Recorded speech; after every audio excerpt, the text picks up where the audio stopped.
Hey everyone, welcome to a new video, welcome to my channel. My name is Micah and today we are doing another tag video. Every single month I try to do a tag, and this month I have selected to do the beauty brand tag by Tara Brooke. And I've seen a couple people doing this, Angelica Nugvist and also Mel Thompson did this, Samantha March I believe did it too. So I just wanted to hop on the bandwagon and put in my 2 cents. So if you would like to know how loyal I am to brands, then stay tuned because there's definitely a couple of deep questions in this one. There are 15 questions in total, and let me just see how speedily I can do this. I've got them right here on my laptop. And the first question is, think back to when you first started your makeup collection. Are there any brands you used then that you still use today? And I most definitely do. At that time, my very, very early makeup journey pretty much started with Benefit. And I currently am quite intrigued by some of the releases that Benefit has been doing. So I'm sort of easing my way back into the Benefit train. It used to be the only high-end brand I used. And then I think I got some MAC products here and there. MAC is a brand I still use as well, but I mainly use drugstore things. So Maybelline, Catrice, Essence, Rimmel, L'Oreal, those were the brands I used quite a bit. I don't use Rimmel as much anymore because I feel that a lot of their shades are just not that great. And I feel that Essence and Catrice have definitely been upping their quality over time. So that's been lovely too. But yeah, Maybelline and L'Oreal are still 2 firm favorites in my makeup collection. So definitely still use those. Question number 2, following up from the previous question, which brands have you moved on from? If it's a brand that we can no longer get, something like Gosh, I used to have a couple of their products, but it was mainly nail polish. When I started blogging, I was more into nail polish than I was into makeup. So it would be Gosh or... Ooh, I used to be a big OPI fan back in those nail polish days. I haven't bought an OPI polish in 3 years. So it has definitely shifted a little bit, but makeup brands, I think I'm still quite loyal to. I tend to go back to the same brands over and over. Urban Decay was one of my first loves as well. Still love them. So I don't think I've stopped using anything per se. 3, are there any brands you thought were so expensive that you'd never buy anything from, but now consider at least one of their products to be a holy grail? If so, which brand and what product? For me, I definitely, when I first started in makeup, I thought makeup had to be expensive for it to be good. So I kind of started with things like YSL and Dior. And I still like plenty of their products too. But so because I kind of thought that cheap makeup was bad makeup, so for me it would have to go the other way around. What drugstore product did you think wasn't great and is now your holy grail? For me, discovering drugstore makeup was a revelation, and finding good foundations at the drugstore was just a lovely way of getting more into makeup. But in terms of high-end, there is nothing that I feel I've ever spent a ton of money on that is a holy grail. Maybe the YSL All Hours foundation. That's one that I'm actually scared to use and I want to keep around for special occasions because it's that good. It's one of those foundation and you're just snatched. And it's so bougie and it's so expensive for what it does that I'm oh no, I don't want to ever use it up. You know, that sort of idea. Is it really holy grail status? It's definitely one of my favorite foundations of all time. But I think with foundations, the formulas and the textures just move on so quickly that what you like right now, 2 years down the line, makeup technology will just catch up to it. At least that's how I feel about concealer and foundation and powders and those kind of things. With eyeshadow palettes, I feel there's less of a change, if that makes sense. And I don't think any holy grail eyeshadow palettes were ever super expensive. Precisely because I thought makeup had to be expensive for it to be good. What is a popular brand that you've never tried and don't think you ever will? I don't know. Like, I haven't tried, like, I have a few, like, I have the Morphe Jacqueline Vault, but if there's a brand that really doesn't spark my interest, it's Morphe. Definitely not, even though it's super popular, but I just feel that with, like, it's just, I was following so many other people than the people who were pushing Morphe when the brand became big. Like, all of a sudden, everybody had a 35.0, and I was like, where is this coming from? And then apparently Jacqueline Hill had been pushing it. And I just never really got into watching her videos. So a lot of popular brands that are like super hyped up on YouTube, you know, I try to just make up my own mind, and I don't know. I don't cancel brands just to cancel them. I eventually got some Jeffree Star too, you know, even though I was very much against that at first. I just think I just let the products do the talking, you could say, and then I decide what I want to get and what not. 5, what brand perfectly encapsulates your current makeup aesthetic? Explain.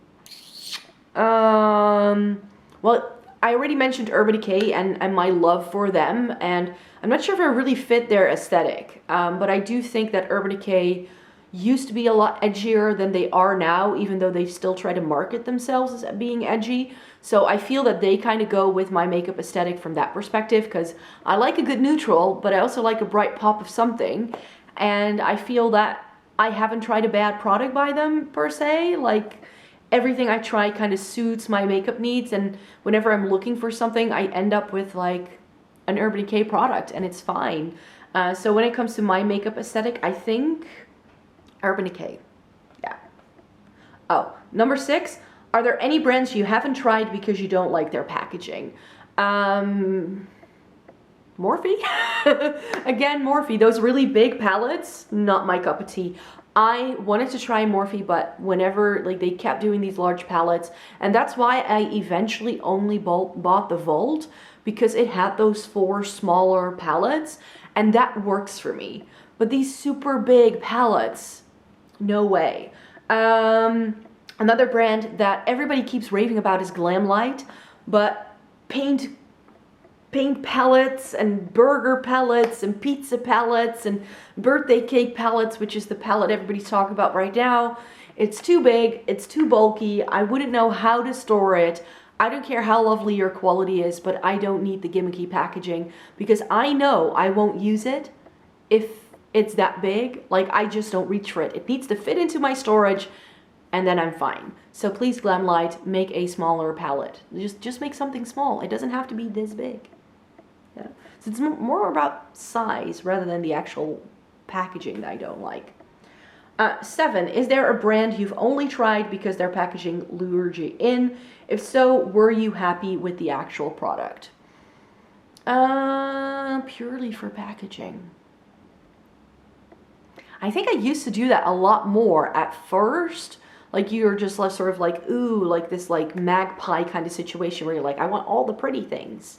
But right now, I don't think I have anything in my collection anymore that I feel I've just bought for packaging reasons. I mean, I really like a packaging buy for me would probably be the Urban Decay Alice in Wonderland Through the Looking Glass palette, but that also has really great quality. It just does. So I was happy with that product. I think that's like one of the very few packaging buys I actually made. Some would say drugstore and mid-range prices are starting to overlap. What drugstore beauty brands are guilty of making this happen? And what are your thoughts on rising makeup prices at the drugstore? That's question number 8. Well, as someone who already lives in a country where makeup is about 3 times as expensive as it is in the US, this question is not applicable to me. Remember what I said about liking Maybelline and L'Oreal? The prices that it's sort of climbing up towards in the US, that's what we have been having as prices for these kind of brands since as long as I can remember. Like a Maybelline mascara is 16 euros. It just is. So I think that what I would like to turn around this question, why are you so used to having very cheap stuff that is actually much more expensive? Because the prices things are sold for are market-based. And in this market that I live in, makeup tends to be more expensive. Maybe because it doesn't sell as well, or maybe because pricing just works differently where I live. I know for sure that's a fact. The government controls a lot of pricing here in the Netherlands.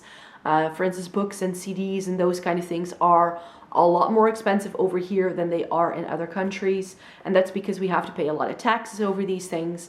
And makeup is actually put in that sort of like luxury category. So that inflates a price that you buy as well. And of course, in the US, you first get the price point and then you pay taxes when you actually go physically pay for the product, which I always find very strange because you never see the actual price until you pay for it. So that, like, and that's never taken into consideration when people give like recommendations like, oh yeah, I think if you order things online, there may not be like a tax. It's very confusing to me. Just give me one price and then that's what I have to pay. And then you can also sort of like know a little bit better what you're actually paying for. So yeah, for me, this question is completely irrelevant because apart from Essence and Catrice, we have no affordable makeup. We just don't. 9, with anti-consumerism and eat the rich mentality starting to take a hold in the YouTube beauty space, are there any brands you still feel a loyalty towards, and if so, why? I have to say I don't really understand this question. Like, I've seen other people answer this question and everybody seems to interpret it in their own way. I don't know. Are you going to be disloyal to a brand because they flaunt too much how they're doing? I mean, I don't know. No. And the link with anti-consumerism, I don't really see. Like, why would you stop buying stuff from a particular brand because you're starting to buy less? That I don't get that mentality. Like, I don't get the mentality on YouTube as well for like canceling brands because someone said something and they found a tweet from like 15 years ago. I mean, people can change, you know, people can change. And it's, of course, all of these brands are in it for the money. You guys, don't kid yourselves. They are here to make a buck over your backs. So the fact that people don't take that into consideration and just have products pushed at them and then are angry at beauty YouTubers for pushing products at them, then I'm like, where, like, this is such a non-issue to me. Use your brain, make a budget, set yourself a benchmark, and stick to it.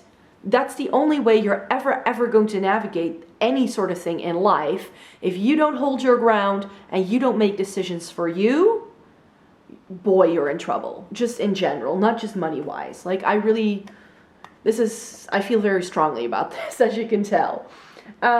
Question number 10. Have you ever felt betrayed by a brand? If so, what happened? Again, if you feel betrayed by a brand, you need to check your standards because then you were a gullible and naive sort of person. Really. Of course, if you're super young and if you're a teenager, then I think these kind of things can happen. And I myself was already an adult by the time this whole YouTube, Instagram train started rolling. So I feel that has never really happened to me. Not in the makeup space. No, never actually. Like, of course, there are always going to be scams and things and, I don't know, detox teas that are being pushed. And I don't know, it's just, people get so hung up about, ooh, these brands and like just, they're here to make money. Nothing else. Influencers pushing products because they get a sponsor deal, it's to get products to the masses. YouTube is a marketing tool, and I think you need to be very careful with who you watch. What you decide to buy is still your decision to make. I can only tell you what I like and for what reason I like it, but ultimately you decide to pay for something, yes or no. And that's why I personally don't like doing sponsored content, because I want to be in charge of the message I actually send out to people. I'm very well aware that whatever I say in a video, that people will take up on that, and I actually always feel bad if people tell me that they have bought something off of my recommendation, because then I feel guilty if they don't like it.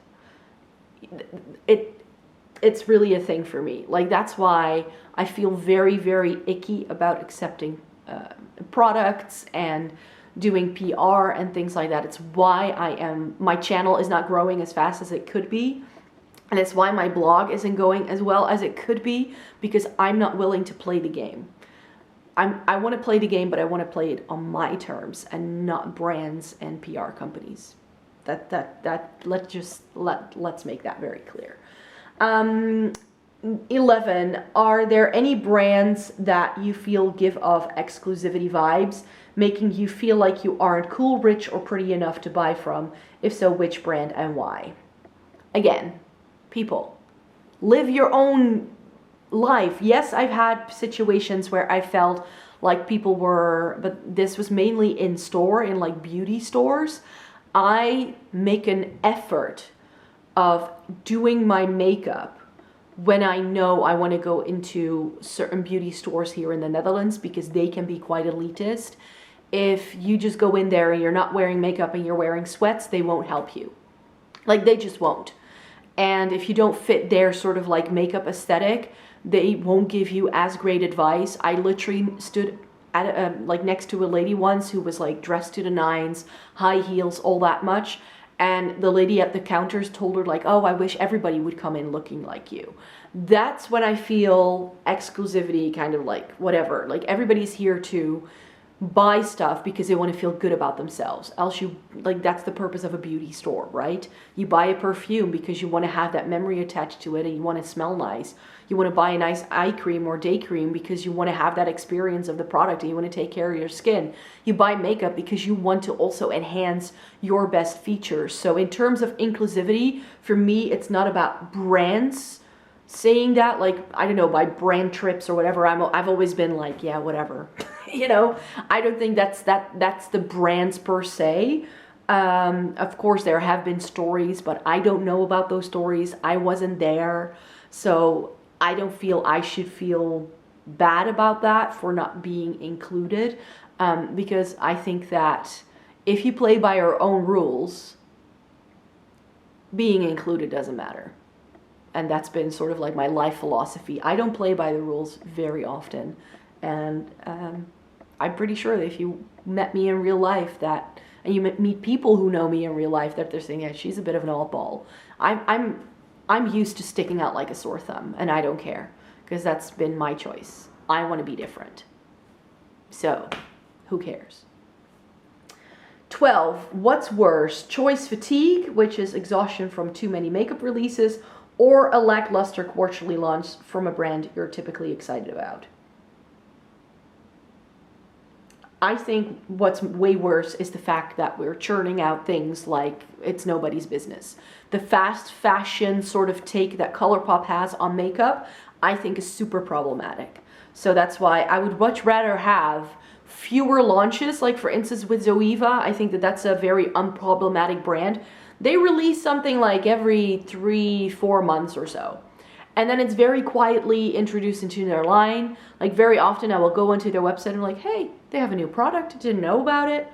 Like, it's not being pushed, shoved down your throat. And I feel that that just gives you, as a consumer, more time to consider your purchases and to make better decisions and to make better choices. Whereas if brands are just doing this the entire time, what I feel happens is that people get overstimulated and they no longer know what to do. And I see this a lot in the students I teach, is that the minute you give them a choice, they don't know what to choose and they sort of drop the ball because they're like, now what? And that, I think, is going to happen with the beauty industry as well if people are not careful, that people just get over it too quickly and it's not going to help your business. But that's just how I feel about it. 13, have brand trips or sponsored videos ever made you actually interested in a product or beauty launch the brand was promoting? I don't think so. But that's because I tend to be someone who doesn't buy things at launch. Like, I've bought the Urban Decay Wired palette the minute it launched, but I will do that like with 1 or 2 products a year. And with everything else, I kind of wait for the hype to die down. And then I sort of go around and I start looking for swatches. I hardly ever, if I'm interested in a product, watch YouTube videos about it. You know what the video is that I hardly watch on YouTube? Review videos. Which is why you don't get a lot of them from me on this channel. I like doing the reviews where, for instance, with lipsticks, where you have every single shade in a range. That I feel works really well on camera. Showing people how eyeshadow works on your eye works really well on camera. But I think that very often a review, when I go looking for a review, I want it to be pictures so I can just scroll through it. And then I want befores and afters, and I want finger swatches, and I want to see what it looks like on your face. That's all I need to know. I don't need to watch a 15 to 20 minute video, because that's usually how long review videos are, sometimes even longer. I don't want to have to sit and watch through 25 minutes of someone rambling on about a product. If I could have gotten the same information in 30 seconds if I scrolled through the blog post. Like, I don't want to have to go through an entire video. So I barely watch YouTube for video, for review purposes. By now, I've reviewed so many products that I kind of know what I like and what I don't like, so I hardly ever go looking for reviews anymore myself. That's just the way it is. I know that if I were to post more reviews, and I would be the first one to push it, I know my channel would do better. But I've mentioned time and time before that I've mentioned several times before that over here products are usually released last, so I can't even physically do that. So no, not going to happen. So no, I've never really bought anything because someone was promoting it, because by the time I could buy it, the hype had already died down. 14, are there any indie brands you hope to see sold at Ulta or Sephora in the future? Well, if you're in the US, I think Ulta and Sephora are some really great brands or places to shop at. In terms of indie brands, I just think that in terms of availability, as long as they have good websites with clear pictures and they offer international shipping and the ability to track the shipping, then I'm happy for them to stay on their websites. I don't need them physically in a store because I would not get to them because we don't get any Ulta or Sephora here. I can only buy Sephora from the French Sephora website, which is a challenge because my French is non-existent. But I can order from them, and they don't get a lot of the indie brands that, for instance, you get in the US. So things like Melt, not available over here. I'd like to, but I can get that from Beauty Bay. So if I have to go and order it online anyway, I might as well pick a place that has free shipping, because Sephora over here doesn't even have free shipping. I'll stick to Beauty Bay, which does already have a lot of indie brands. Yay! 15, if you could give any beauty brand a rebranding, which brand would it be, and what elements of the brand would you modify? I mean, the first brand that pops into my mind is Too Faced. Like, I like some of Too Faced branding, but some of it is just so kitschy and girly and young. I wish they would do away with that. And just, for instance, all the fruit-based stuff, I think that's really fun. And that's very consistent with like Too Faced aesthetic. But then you get that Born This Way palette, and then that looks completely different. So I feel that they don't really have one aesthetic, and I would very much like it to have more like one aesthetic, just to begin with. And then, you know, get away from all the girly sort of like goldy things and just stick to one thing. That would be my advice to Too Faced, because I just don't feel like as a brand there is a lot of cohesion between what their base products look like and what their color products look like. It's just all over the place, and to me that's just very confusing as a consumer. So that was the last question, by the way. So thank you very much for watching this video. I hope you enjoyed watching it. I got a bit ranty and rambly, so I do apologize if I was too negative. But yeah, I have some strong feelings about these questions, and I thought I would share them with you. So thank you very much for watching. Please give it a thumbs up if you liked it. Subscribe to my channel if you'd like to see more by me. I make 3 new videos a week, and currently I am posting my declutters every single Sunday, so stay tuned. Bye.